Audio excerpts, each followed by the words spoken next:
Californie, le nouveau méga réservoir de 4 milliards de dollars. Résoudra-t-il les principales préoccupations de la Californie? Avec ses plages, son soleil, ses vagues et ses montagnes, la Californie occupe une place importante pour attirer les voyageurs tout au long de l'année. Mais récemment, selon les médias, la Californie fait face à de graves sécheresses et personne ne sait quand cela va se terminer. Mais ce qui aggrave encore les choses, ce sont les inondations. Oui, la Californie est confrontée à de graves sécheresses et à des inondations. Mais cela n'a pas de sens, n'est-ce pas? Comment les sécheresses et les inondations peuvent-elles coexister dans un même endroit? Et que disent les responsables en Californie à ce sujet? Si toutes ces questions vous viennent à l'esprit, alors retenez votre souffle et assurez-vous de regarder jusqu'à la fin, car je vais vous dire comment un réservoir de 4 milliards de dollars est censé améliorer les conditions en Californie. Alors, commençons. Si vous êtes nouveau sur ma chaîne, assurez-vous d'appuyer sur le bouton s'abonner et de cliquer sur la cloche pour ne jamais manquer les prochaines mises à jour. Le Grand Bassin, le Colorado et le Mojave sont tous officiellement désignés comme des déserts. Ainsi, en raison de la conversion de vastes régions en déserts, l'eau disponible en Californie ne suffit pas à l'approvisionnement. Si nous regardons en arrière dans l'histoire, même il y a près d'un siècle, il y avait une pénurie d'eau dans la région. Les niveaux d'eau étaient si bas que les gens avaient du mal à cultiver des aliments sur les terres. Malheureusement, la situation en Californie est la même après 100 ans. Mais récemment, au cours des dernières années, cela s'est aggravé à tel point qu'en 2021, le gouverneur de Californie, Gavin Newsom, a déclaré une urgence de sécheresse à l'échelle de l'État et a demandé aux particuliers de réduire de manière urgente leur consommation d'eau de 15%. Cela montre à quel point la situation était critique à l'époque. Malheureusement, cette urgence de sécheresse se poursuit depuis plus de 1000 jours.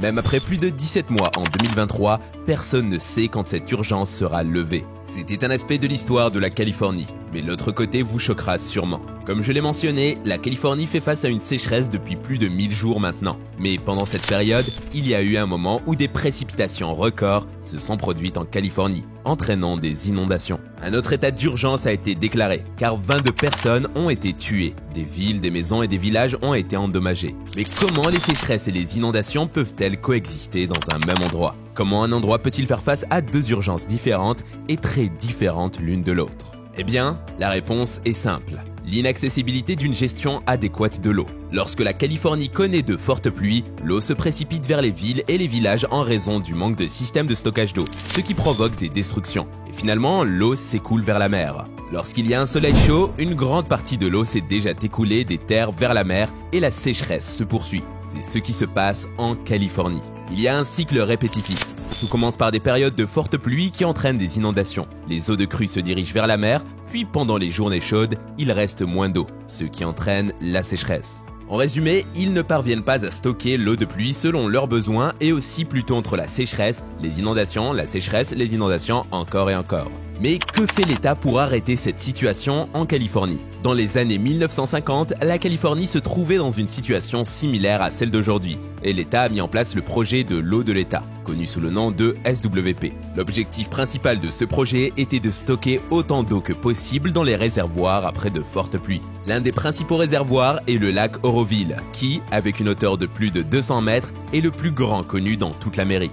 Ce réservoir retient des centaines de millions de mètres cubes d'eau. Le deuxième grand nom est le lac Pyramide, à l'extérieur de Los Angeles. Grâce à cet impressionnant et vaste réseau de canaux, de stations de pompage et d'aqueducs, l'eau peut circuler sur plusieurs kilomètres en traversant des chaînes de montagnes en Californie. Pendant les périodes de sécheresse, l'eau stockée dans ces réservoirs peut être fournie aux exploitations agricoles et aux habitations. Ce projet était censé améliorer la situation globale de la Californie, mais pendant la construction, dans les années 1960 et 1970, il n'a été achevé qu'à un stade initial. Même dans les années 90 et 80, il était prévu d'ajouter de nouveaux canaux et barrages. Mais malheureusement, tous ces projets ont été annulés ou retardés. Mais pourquoi?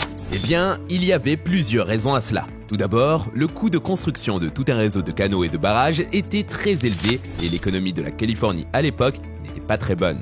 Deuxièmement, il y avait de nombreuses préoccupations concernant la crise environnementale. Avec la construction de ces réservoirs, il est estimé que le débit naturel de l'eau serait perturbé et les espaces locaux seraient considérés comme étant en danger avec toutes ces constructions et barrages qui empêchent les poissons d'atteindre les rivières. En raison de tous ces scénarios qui pourraient se produire, les responsables californiens ont décidé d'arrêter les progrès de ce projet. Ce système qui avait été développé initialement devait fournir suffisamment d'eau aux zones urbaines et le reste de l'eau était utilisé pour l'irrigation des vergers et des exploitations agricoles. Collectivement, ce système contribuait à hauteur de 400 milliards de dollars à l'économie de l'État. Mais la situation s'est aggravée lorsque la population de la Californie a augmenté rapidement et une partie du SWP existant dans la ville peine maintenant à joindre les deux bouts. Comme l'a déclaré le directeur exécutif de la Coalition agricole de l'eau en Californie, nos besoins en eau ont largement dépassé ce que le système était conçu pour soutenir. En plus de cela, l'augmentation de la température n'aide pas ces réservoirs. Avec une hausse de 2 degrés de la température au fil des ans, les sécheresses s'aggravent. Et c'est la raison pour laquelle l'État a maintenant décidé qu'il avait besoin de construire des réservoirs sur place. Sur le site officiel, le nouveau projet est défini comme une réserve hors fleuve bénéfique pour l'environnement qui capturera l'excès d'eau des tempêtes majeures et la sauvegardera pour les périodes plus sèches. Quel sera l'emplacement de ce réservoir? Selon les rapports, au nord de Sacramento se trouve une vallée étroite avec des falaises et des collines sur les côtés. Il y a quelques bâtiments avec peu de personnes locales. L'État veut inonder la vallée afin de la transformer en lac rapidement. Ce projet était dans les cartons depuis les années 1950, mais l'État n'était pas tout à fait sûr car il coûtait 4 milliards de dollars.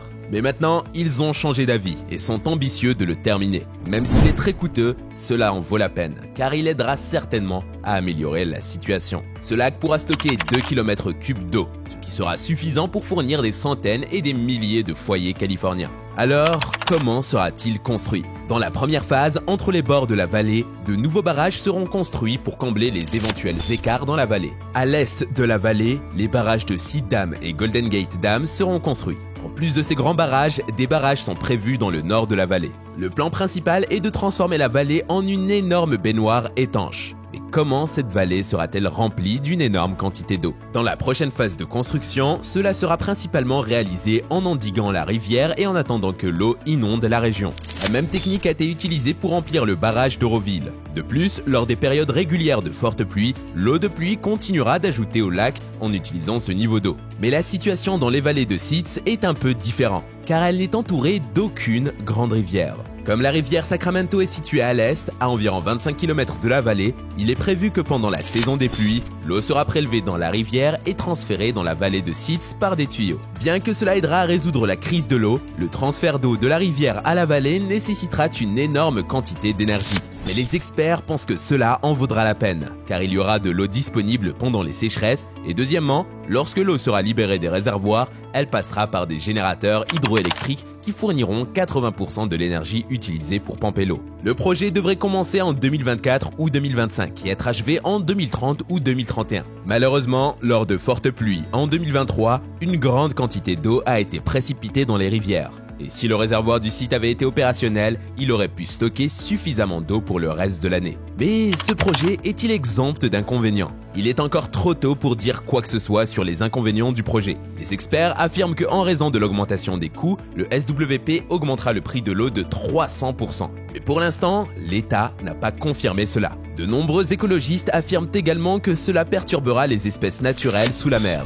Mais le SWP a annoncé que l'eau du réservoir sera utilisée pour élever et soutenir les espèces locales pendant les étés chauds et secs.